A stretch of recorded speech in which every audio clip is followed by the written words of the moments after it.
Introduce yourself without your name. परिचय दें अपना संक्षिप्त में। मैं ईस्ट चंपारण जिले से बिलोंग करती हूँ। मैंने इकोनॉमिक्स में पीजी किया है और मेरा ऑप्शनल सब्जेक्ट एलएसडब्ल्यू है। वर्तमान में मैं एसएसओ के पोस्ट पे जिला सांख्यिकी कार्यालय में कार्यरत हूँ। जिला सांख्यिकी कार्यालय में कार्यरत है। गुड। बबलू जी स्टार्ट कीजिए आप, फिर हम देखते हैं इसको इस बार। जी सर।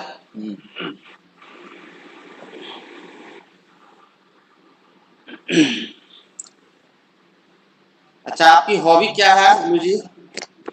सर मेरा हॉबी छोटे बच्चों को पढ़ाना है। छोटे बच्चों को पढ़ाना? जी। तो काम करते हुए कैसे पढ़ा लेती हैं आप? सर शाम में या सुबह में मुझे जब टाइम मिलता है तो फ्री ऑफ कॉस्ट पढ़ाती हूँ सर। तो एडमिनिस्ट्रेशन में आने के बाद तो आपको टाइम नहीं मिलेगा, तो ये हॉबी कैसे पूरा होगा आपका? सर एडमिनिस्ट्रेशन में आने के बाद सर मुझे और सर मिलता है मौका, ऐसा मौका मिलता है जैसे आप कोई स्पेशल गांव चूज कीजिए अपने अनुमंडल का, वहां पे आप जाके छोटे बच्चों को पढ़ा सकते हैं। टाइम नहीं रहेगा आपके पास ना? यस सर, टाइम नहीं रहेगा सर, बट मैं उन लोगों के लिए अच्छी व्यवस्था तो कर सकती हूँ सर। मैं उस प्रशासन का हिस्सा बनूंगी जो शिक्षा में सुधार कर सकता है।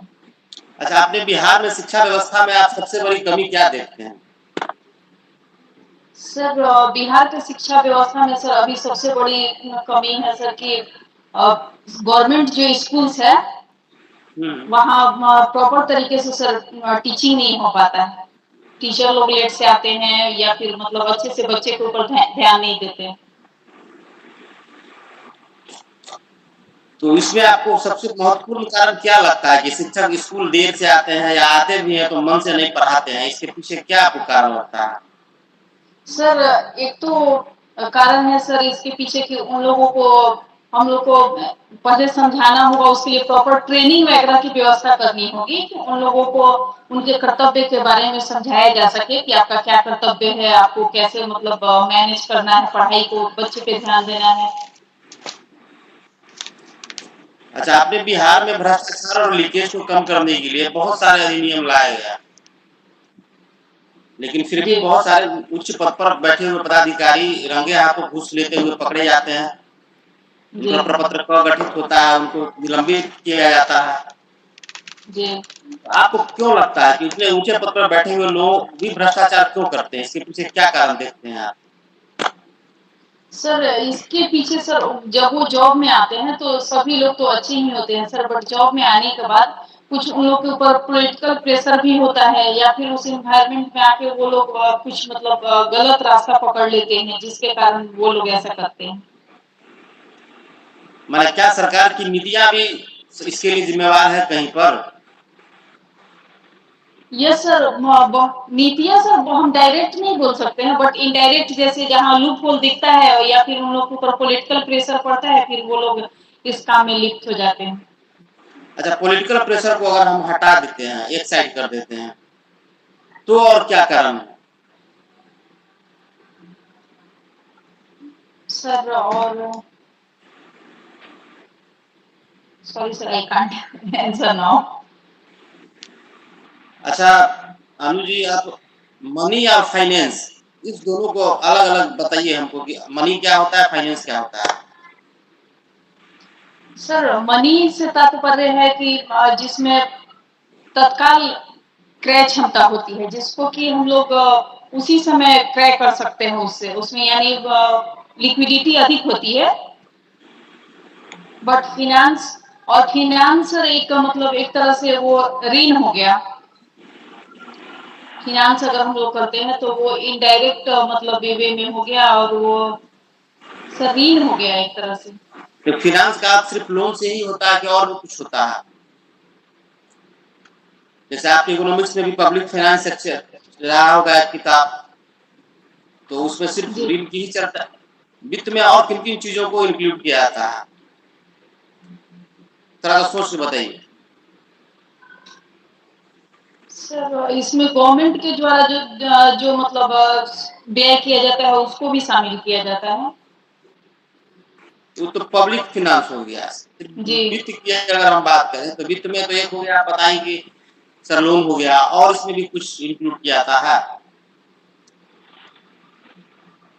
Sorry sir I can't recall.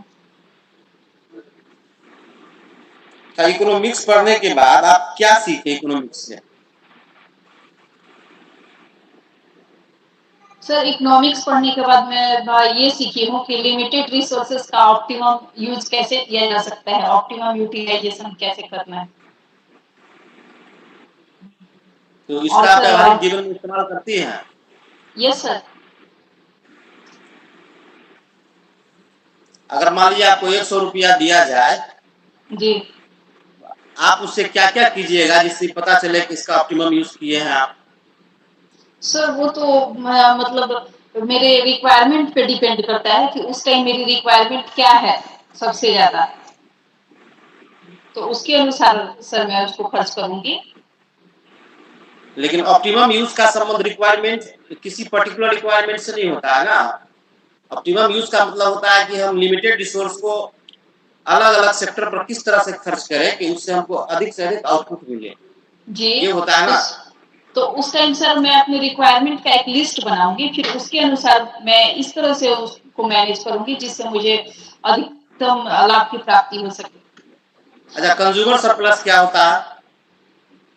Consumer surplus से का मतलब ये होता है सर कि किसी कोई उपभोक्ता किसी वस्तु के लिए जितना मूल्य चुकाने को तैयार होता है और वो वास्तव में जितना मूल्य चुकाता है, इसके बीच के अंतर को कंज्यूमर सरप्लस बोलते हैं। तो कोई उपभोक्ता जो किसी वस्तु का प्राइस एंटिसिपेट करता है, जैसे आप ही बाजार जाती हैं और सोचती हैं कि ये सामान हमको 100 रुपये में मिल जाएगा। यस सर, बट वो तो आप अगर हमको यही 80 रुपीज में ही मिल गया। तो ये एंटिसिपेशन किस चीज के बेस पर लगाया जाता है? आप ही किसी चीज का दाम अगर 100 रुपये लगाती हैं तो आप क्यों उसका दाम 100 रुपया ही लगा? इसके पीछे क्या इकोनॉमिक्स का कौन सा थ्योरी काम करता है? सर डिमांड सप्लाई थ्योरी काम करते हैं। डिमांड सप्लाई का थ्योरी तो काम नहीं करता है। आपके द्वारा अगर किसी वस्तु का 100 रुपया मूल्य ही लगाया जा रहा है तो आखिर आपने किस बेस पर उसका मूल्य 100 रुपया लगाया?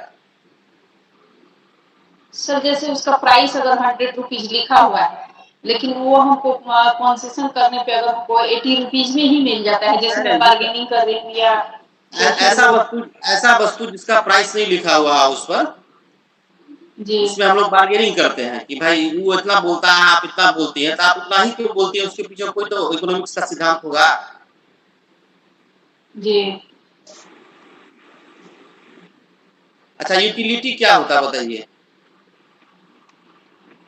यूटिलिटी सर किसी चीज में मनुष्य की आवश्यकता को पूर्ति करने या उसकी आवश्यकता को संतुष्ट करने की जिसमें क्षमता होती है उसको उपयोगिता बोलते हैं। तो यही थ्योरी वहां काम करती है। Yes sir. हर कंज्यूमर अपने मन में एंटिसिपेट करता है कि उस वस्तु से जो हमको यूटिलिटी मिलेगा वो 100 रुपये के बराबर ही होगा, इसलिए उसका मूल्य 100 रुपये लगाता है। Yes sir, thank you sir. अच्छा सर, अब ठीक।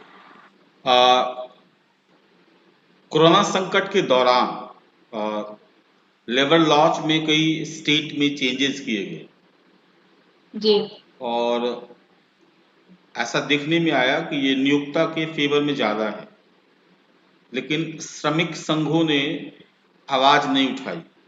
इसके पीछे क्या कारण देखते हैं?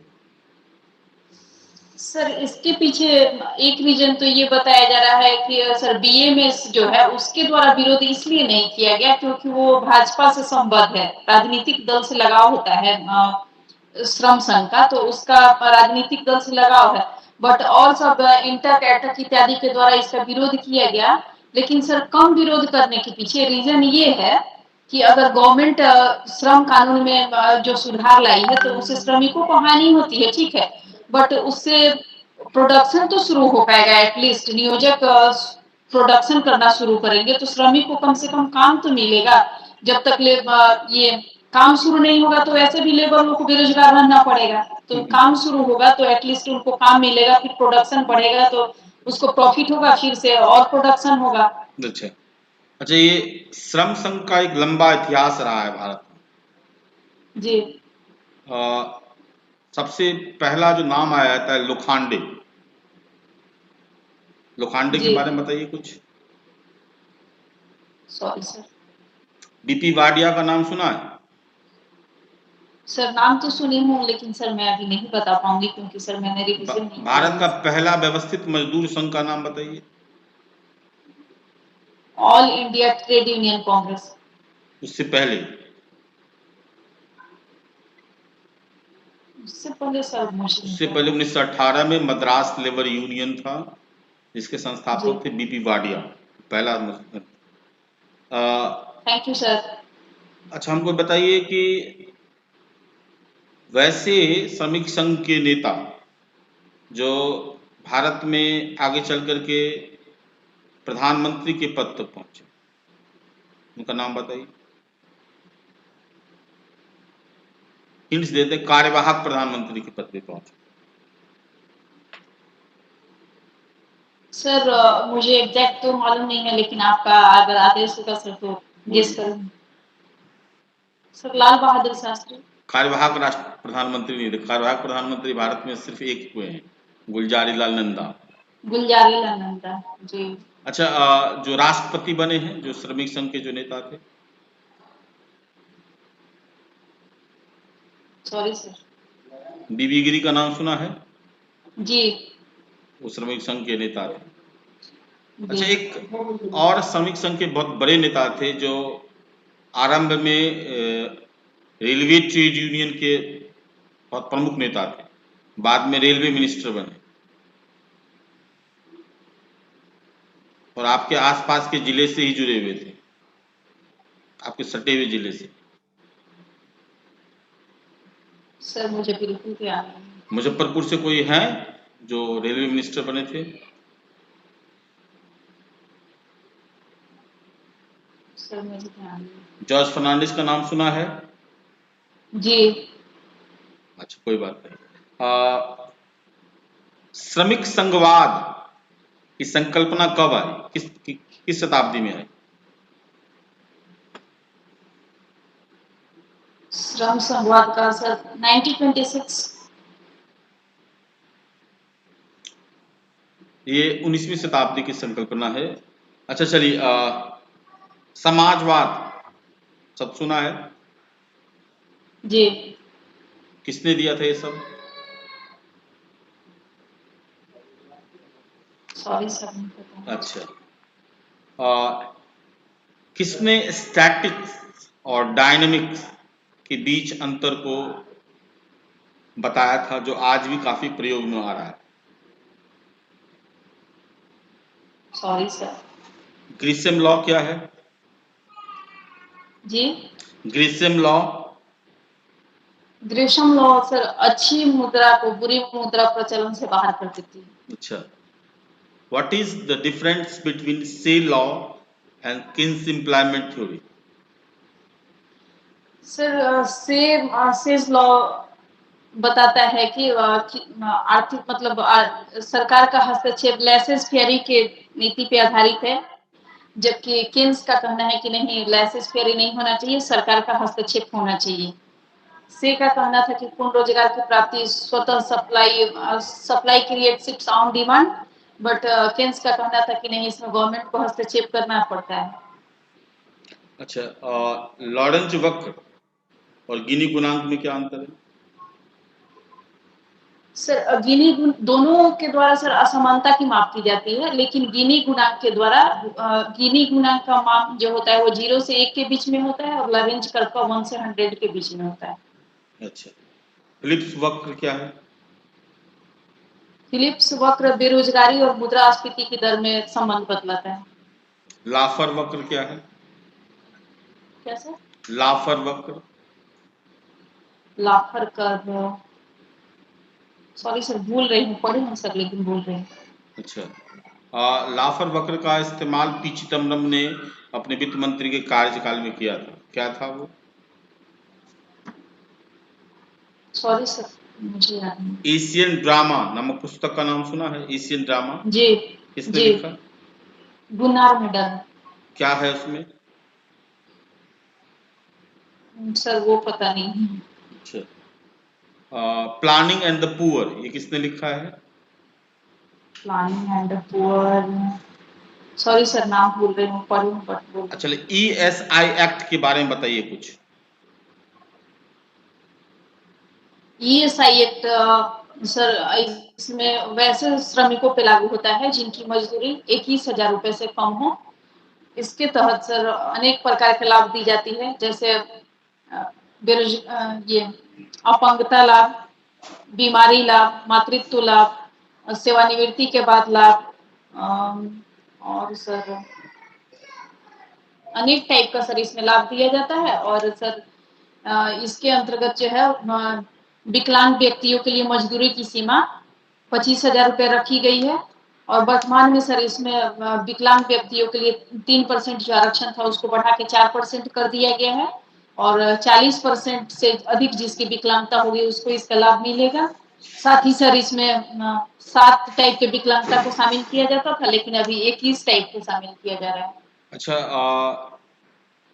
न्यूनतम मजदूरी में संशोधन की कौन कौन सी विधि अपनाई जाती है? न्यूनतम मजदूरी में संशोधन की सर 2 विधि है सर, कौन कौन? समिति विधि और अधिसूचना विधि। अच्छा, अंशदान क्या होता है? श्रमिकों के द्वारा श्रमिकों के वेतन से नियोजक के द्वारा यदि किसी श्रम संघ का सदस्य है या फिर LIC वगैरह करवाया है तो वो सब के लिए जो उसके सैलरी से जो राशि काटी जाती है उसको अंशदान बोलते हैं। इंडियन स्टैटिकल ऑर्गेनाइजेशन का क्या काम है? सॉरी सर एक बार और बोलिए। इंडियन स्टैटिकल ऑर्गेनाइजेशन का क्या काम है? सर डेटा कलेक्ट करना। अच्छा, आपका क्या काम है? सर चूंकि वर्तमान में मैं अभी NSSO में ही पोस्टेड हूँ, तो इसलिए सर मेरा भी काम सर्वे करना है। NSSO और ISO में क्या अंतर है? सर ISO के अंतर्गत जो है वो ये बेरोजगारी ये सब का NSSO के द्वारा बेरोजगारी दर इत्यादि का निर्धारण किया जाता है, जबकि ISO के द्वारा सर अन्य सर सॉरी सर भूल रही हूँ, पढ़ी नहीं सर इतने भूल रही हूँ। अच्छा, ठीक है, इंटरव्यू को खत्म कर रहे हैं। ये NSSO ISO का तुम देख लेना क्योंकि ये पूछा जाएगा, तुम्हारे डिपार्टमेंट से जुड़ा हुआ है, इसके बारे में डिटेल से देख लेना, ठीक है? और कैसा लगा तुम्हें? कुछ चेंज सर हुआ अच्छा है? लगा सर। आप कुछ चेंज हुआ है? यस सर, थोड़ा सा सर कॉन्फिडेंस आया। कॉन्फिडेंस भी आया, चेहरे पे थोड़ा मुस्कुराहट भी है। पिछले दिन तुम्हारे चेहरे पे मुस्कुराहट नहीं थी, धीरे धीरे वो सर क्योंकि आज बिना टेंशन के दे रही हूँ। कॉन्फिडेंस भी है और हमको लग रहा है तुमने कुछ पढ़ा भी है। मैंने नोट्स भेजा है, वो सब तुमको देख रहे थे, वो एक कोशिश कर रहे थे वो सब पूछने का। एक आध मिस हुआ है लेकिन बाकी चीजें तुम्हें सर आप नोट्स भेजे इसके लिए बहुत बहुत धन्यवाद सर। हाँ, आप लोग सर बहुत हेल्प करते हैं स्टूडेंट का। एक और वॉल्यूम देंगे इकोनॉमिक्स का, ठीक है? और बाकी जैसे जैसे होगा सुधार करेंगे। LSW ठीक है, और जैसे जैसे होगा धीरे धीरे होता जाएगा। अभी समय भी काफी है तो जितना ज्यादा पढ़ लें हम लोग, ठीक है? और उसके बाद हम लोग देख लेंगे, ठीक है? सर आपके अनुसार कैसा रहा मेरा इंटरव्यू? मेरे हिसाब से बढ़िया रहा, मतलब मैं भी फील कर रहा हूँ अच्छा कि तुम्हारा बेहतर रहा है, ठीक है? क्योंकि मैंने कोशिश करी कि तुम सीरियस स्टूडेंट हो या न हो, तो मैंने वो जो नोट्स भेजा था उसकी पूरी क्वेश्चन पूछने की कोशिश करी, तो ठीक लग रहा। तो इकोनॉमिक्स से काफी पूछ दिया गया था, फिर भी मैंने पूछा उस चीज को। और LSW से भी ठीक ठाक समझ है। और थोड़ा सा श्रम संघ वाला देख लेना हल्का सा, है ना? वैसे हम बताएंगे भी श्रम, लेकिन जो हम बताएं वो तो याद हो ही गया होगा, तो देख लेना है श्रम संघ, नहीं? क्योंकि श्रम संघ का अभी जो प्रासंगिकता पर प्रश्न चिन्ह काफी उठ रहा है ना, कि वो पॉलिटिकल पार्टी को ज्यादा फायदा दे रहा है, श्रमिकों को कम, तो उससे जुड़ा हुआ प्रश्न नहीं, ठीक है? लेकिन अच्छा रहा मेरे हिसाब से, पिछले बार से काफी अच्छा रहा, ठीक है? थैंक यू सर, नमस्ते सर।